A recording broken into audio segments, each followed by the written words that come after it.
Olá! O que veremos então nesse percurso? Eu preciso que você entenda 3 pontos específicos. O primeiro ponto é como a nossa respiração nos ajuda no autocontrole e, sobretudo, no nosso raciocínio.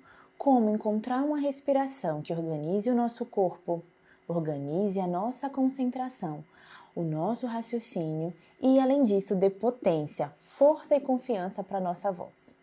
Além da respiração, pensaremos no aquecimento vocal, aquecimento do corpo e, consequentemente, o aquecimento do nosso cérebro. Se a gente não aquece, o nosso corpo está frio, então no momento de desempenhar uma tarefa difícil, uma tarefa desafiadora, o corpo ainda está ali, acordando, precisando de alguns estímulos. O aquecimento faz toda a diferença, inclusive liberando neurotransmissores necessários para o que a gente precisa fazer. E por último, vamos pensar tantas regras e tantas técnicas que existem nesse mundo da prova oral. Será mesmo que a gente precisa de tudo isso? Será que eu colocando um monte de regras e um monte de técnicas que não necessariamente combinam com a minha personalidade, isso vai me ajudar? Eu vou conseguir manter isso durante a minha prova? Eu vou performar bem? Lembrando que quando a gente está em situação de tensão, de nervosismo, a gente não consegue sustentar um personagem. Então, quanto mais natural formos, mais adequada será a nossa performance, mais a gente consegue sustentar isso no momento desafiador. Você quer aprender sobre as regras e as técnicas? Então eu vou te ensinar algumas técnicas, mas vou desconstruir muitas regras. Muitas vezes eu recebo alunos que eu preciso desconstruir tantas regras que essa pessoa aprendeu, tantas regras que essa pessoa está tentando colocar no seu treino que, na verdade, estão te atrapalhando, estão poluindo ali o tanto de coisa que a pessoa precisa pensar, que a pessoa precisa executar durante o treino. Então, vamos entender. A primeira regra é: precisamos, na nossa comunicação, de naturalidade.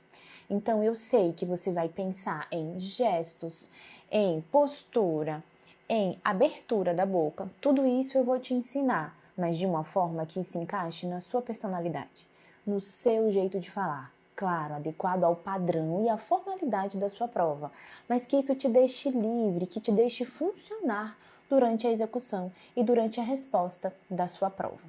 Então vamos começar com a primeira regra da comunicação não verbal.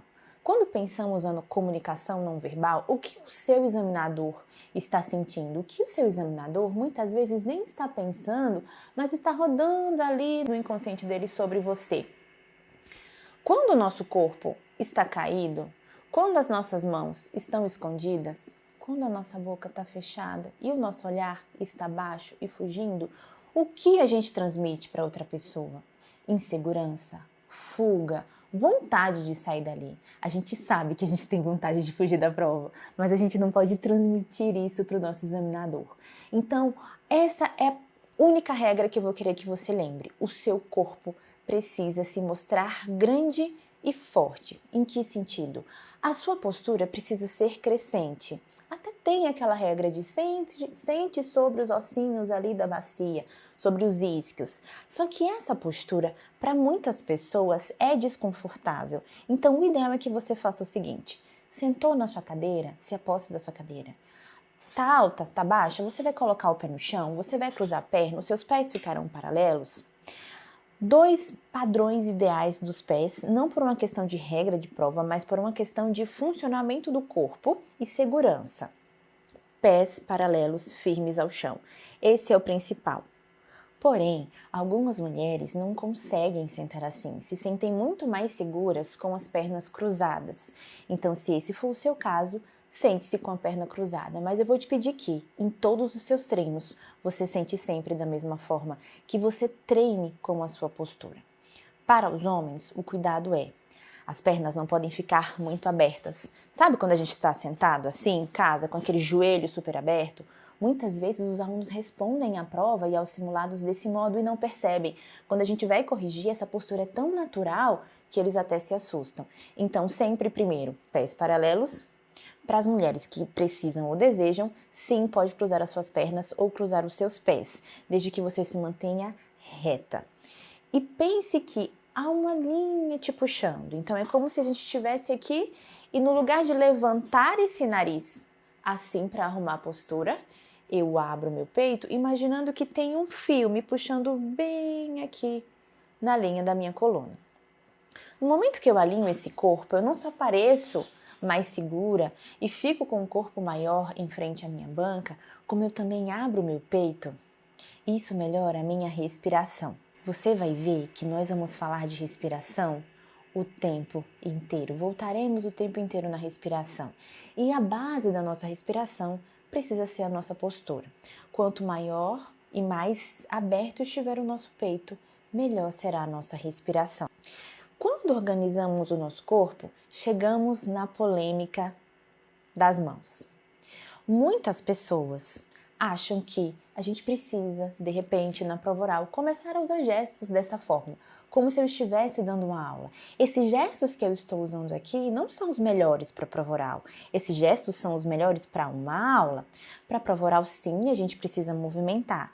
Mas se a gente começa a colocar muita técnica, gestos muito amplos ou que saiam da linha do corpo, na verdade a gente está invadindo um pouco o espaço do nosso examinador, porque parece que estamos dando uma aula para o nosso examinador. Por outro lado, o que acontece com frequência? Muitas pessoas têm uma tendência a falar com a mão parada, ou apertando a mão, girando o anel, girando a aliança. As mãos às vezes tremem, então algumas pessoas seguram a mão para segurar esse tremor. Outras simplesmente escondem a mão embaixo da mesa. Tudo isso está demonstrando para o examinador e para a banca o quê? Olha como estou nervosa e olha como eu quero fugir dessa situação. E de novo, a gente não quer demonstrar isso. O nosso treino sempre partirá da minha posição neutra. Qual é a posição neutra das suas mãos? A posição neutra é aquela posição que nós usamos enquanto não estamos falando. Então, se nesse momento eu não estivesse falando, como poderia ser a minha posição neutra? Uma mão sobre a outra, uma mão ao lado da outra. Essa mão pode vir mais para cá se eu for muito alta ou muito alto, se os meus braços forem maiores. Se a minha cadeira estiver mais desconfortável, porque há uma variedade de cadeiras e mesas, às vezes a gente responde a prova oral em uma carteira. Então, dependendo da situação, eu posso também trazer essa mão para cá. O que eu não posso fazer nunca? Cruzar essas mãos, que geralmente ao cruzar as mãos nós ficamos apertando. Eu também jamais posso esconder essas mãos e jamais ficar girando o relógio, se você estiver de relógio, ou girando a aliança. Batendo a mão na mesa também é um hábito comum, pouco percebido pelos alunos, porque geralmente quando a gente tem esses movimentos não verbais, a gente não percebe. O nosso cérebro não percebe quando faz esses movimentos involuntários do nervosismo. Então, esses movimentos, quando alguém te apontar ou quando você vê no momento da sua gravação, a gente vai falar daqui a pouco sobre a gravação, da gravação dos nossos treinos para autoavaliação. Todos esses movimentos, no momento que a gente percebe, a gente começa a treinar para suprimi-los. Mas fica mais fácil quando a gente substitui por outro. Então, se eu te peço que você parta de uma postura sempre a mesma, uma posição neutra, sempre a mesma, isso condiciona o seu cérebro, que adora ser condicionado, a sempre funcionar do mesmo jeito. Então, ao chegar em uma situação desafiadora da prova, com todo aquele nervosismo rodando, o seu cérebro já sabe como se comportar. Então fica muito mais fácil. A gente não tem aquele estresse de ter que lembrar tudo que vai fazer. Nesse primeiro momento, eu vou te pedir muitas coisas, então sim, parecerá muita coisa. Mas com pouco treino, poucas repetições, isso vai ficando automático e o seu cérebro vai ficar condicionado. Tá bom? Então organizamos o nosso corpo, encontramos uma posição neutra confortável, suponhamos que seja essa, e aí você vai me perguntar, tá, a posição neutra é para os momentos de silêncio, antes da resposta e ao final da resposta. E durante a minha fala, o que eu faço com as minhas mãos? Como utilizar os gestos durante a prova oral? Existe uma regra? Existem gestos padronizados que eu posso só decorar e executar durante a minha prova? Existem, mas não serei eu que te ensinarei esses gestos. A gente vai pensar em como a minha comunicação não verbal ajuda a transmitir a minha ideia. É isso que você precisa pensar. No momento da sua prova, você tem muita coisa rodando na sua cabeça. lembrar de conceitos, lembrar de junção de ideias, lembrar de argumentações, lembrar de artigos, lembrar de súmulas. Vocês acham mesmo que eu vou jogar tudo isso para sua cabeça ainda para pensar em gestos? Não, a gente vai fazer um movimento inverso. O movimento será: como eu dou sentido para o que eu estou falando com as minhas mãos? Apenas isso. Isso trará segurança e isso trará credibilidade para a sua prova. Como assim? Pensem comigo. Se eu estou falando com a minha mão aqui, mesmo que eu esteja com uma postura muito boa, e falando com essa mão parada, desse jeito, durante toda a minha resposta, mesmo que você não esteja percebendo conscientemente que as minhas mãos estão paradas, lá no seu inconsciente está rodando uma sensação de parece que ela não está muito confortável com o que ela está falando. Parece que ela não tem tanta segurança.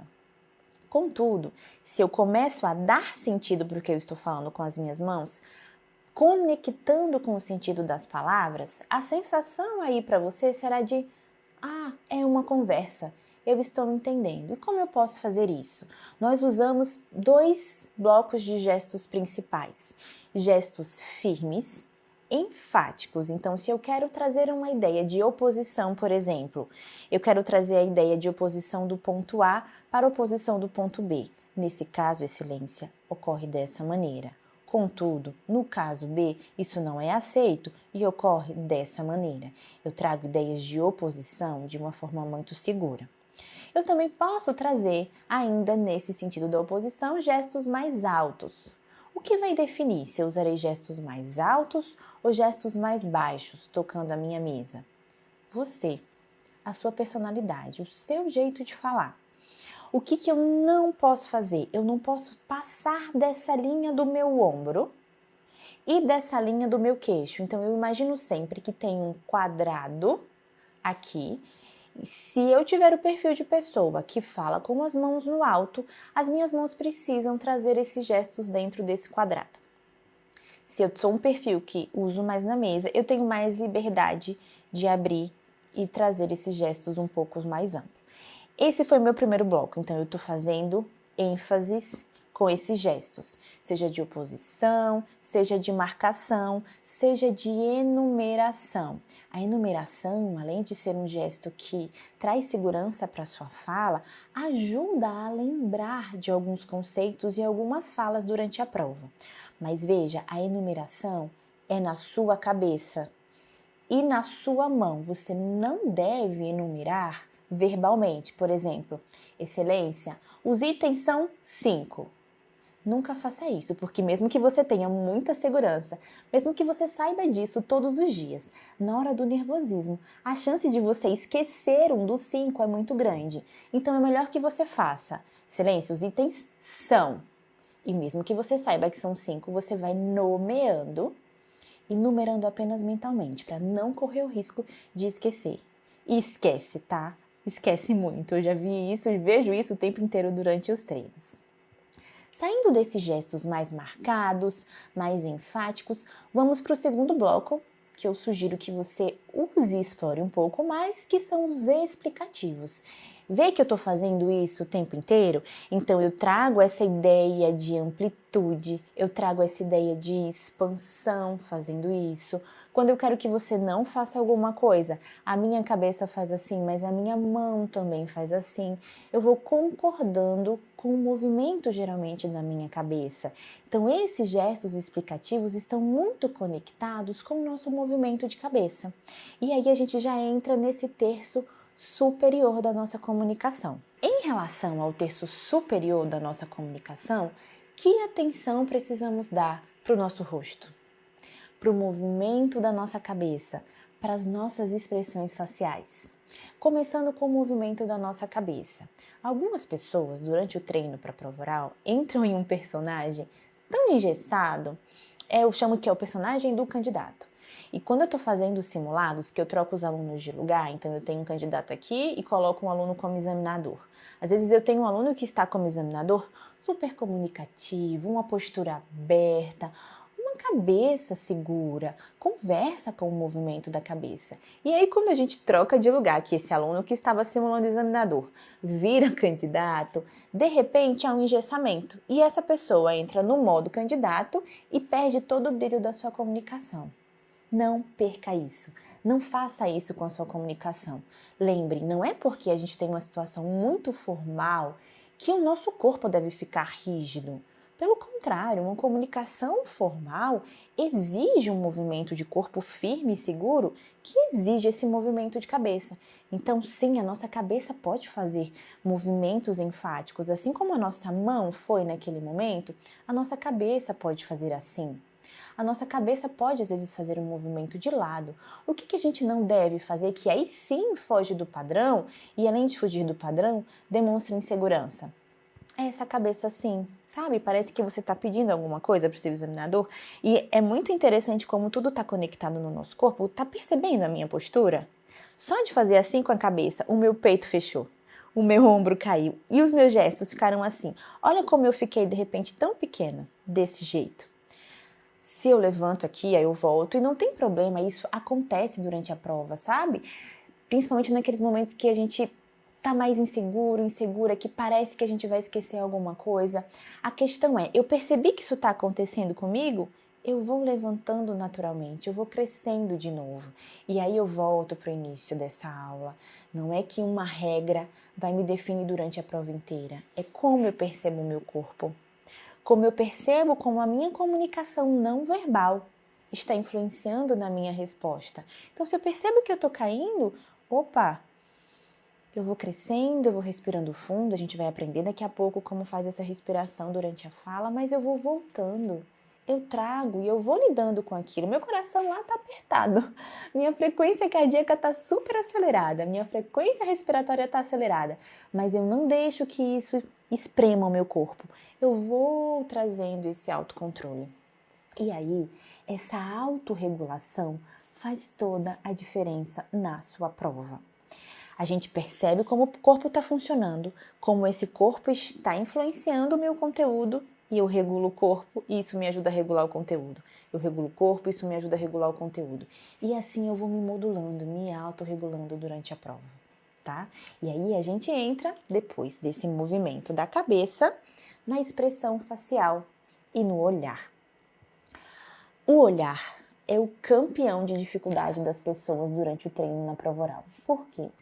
Em uma situação desafiadora, o que o nosso cérebro quer fazer? Fugir. A gente não pode se levantar da cadeira e sair correndo. Não pode, não deve, e a gente também não quer. Nosso inconsciente quer, né? Mas nosso consciente sabe que a gente não pode sair correndo. Mas o nosso corpo fica tentando fugir. Como? Olhando para cima. Ou pior que isso, olhando para baixo. Então, muitas vezes, durante os simulados, durante as provas, o que os alunos estão fazendo? Às vezes está falando até bem, está ali buscando na memória, mas aquele olhar que não está olhando para o examinador. Olha para a porta, olha para o chão, olha para a mesa, olha para a janela, olha para todos os lugares, menos no olho do examinador. E sim, eu sei que é difícil encarar o olhar. E no início da prova, não precisa ficar naquela tentativa daquele olhar super fixo no examinador, porque vai fazer toda a diferença. Mas isso é treinável. E como que você vai começar a treinar isso? Primeiro perceber. Eu tenho dificuldade de olhar no olho das pessoas? Quando eu me comunico, eu já consigo manter um contato visual sustentado? Não é aquele contato visual que eu olho e fico fugindo, que eu olho e fico olhando ali para o lado, para outra pessoa que está do lado. Eu consigo manter e ficar atentamente olhando para essa pessoa, olhando no olho dessa pessoa e prestando atenção no que ela está falando? Se você não consegue fazer isso, esse é o seu primeiro treino.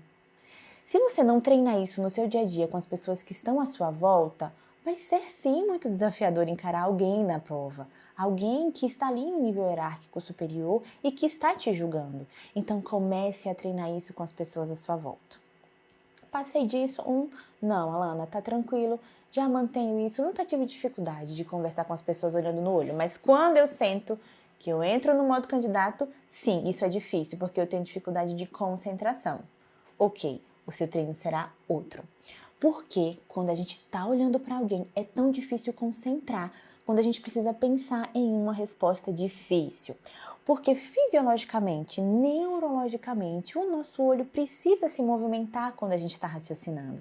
A gente olha para cima e a gente olha para baixo, tanto para acessar memórias, então todos os conceitos que você usou a vida inteira, que você estudou a vida inteira, tudo que você estudou para essa prova específica, o olho precisa desse movimento para acessar essas memórias e também precisa desses movimentos para juntar essas ideias. Ah, eu lembrei de um conceito, vou construir esse argumento e vou fechar a minha resposta desse jeito. Esse movimento ocular ajuda. Só que durante a prova, se eu faço esse movimento o tempo inteiro, para o examinador, mesmo que ele não esteja prestando atenção no meu olho, ele sentirá isso que, parece tão inseguro, não sei. O conteúdo às vezes está impecável, mas a sensação que a gente ouve, a sensação que a gente tem do outro, do candidato, não é tão segura.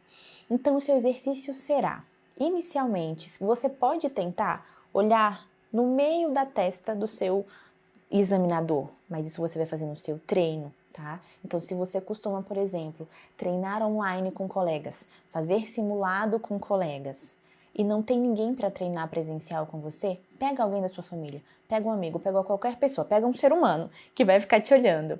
Entrega um banco de perguntas para essa pessoa e fala, você vai me examinar por 10 minutos. Não tem problema que você não saiba o que eu estou falando, mas eu quero que você me encare porque eu vou exercitar, raciocinar olhando no seu olho. Gente, esse é o melhor treino que existe, tá? E eu pego muitos alunos que estão muito bem, estão performando muito bem nos simulados online, nos simulados virtuais. E quando a gente vai fazer o simulado presencial, o que está difícil? Encarar o olhar. Porque está acostumado a olhar para a câmera, não está acostumado a olhar para um olho de outra pessoa que está ali te julgando, tá? Então, esse treino do olhar com outro ser humano é obrigatório para quem está treinando muito no online e não tem tanta prática no treino presencial.